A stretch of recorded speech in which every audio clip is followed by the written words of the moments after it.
Sobrang hirap lumaban, sobrang hirap ipagpatuloy yung laban mo, tas sobrang madali lang sumuko. Totoo naman yun eh. Alam ko na may mga araw talaga, minsan araw-araw, lalo na parang sunod-sunod yung kamalasan, sunod-sunod yung parang wala kang energy, wala kang hindi ka inspired na ipagpatuloy yung buhay mo.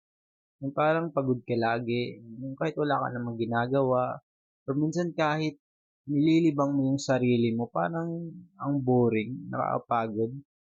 Parang paulit-ulit, naboboard ka sa paulit-ulit na pangyayari. Lalo na kapag marami kang problema, marami kang iniisip, maraming maraming negative na nakahawak sa'yo, nakahila sa'yo. Sobrang dali lang talaga sumuko eh. Kasi ilang beses ko na yan naranasan, sa araw-araw, na parang gusto ko nang sumuko. Kapagod na, parang ganun.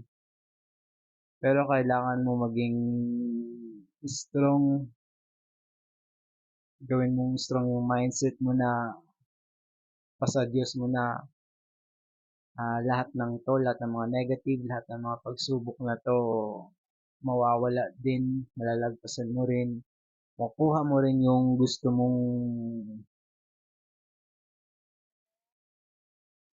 abutin, yung mga pangarap mo, yung goal mo, basta huwag ka lang sumuko.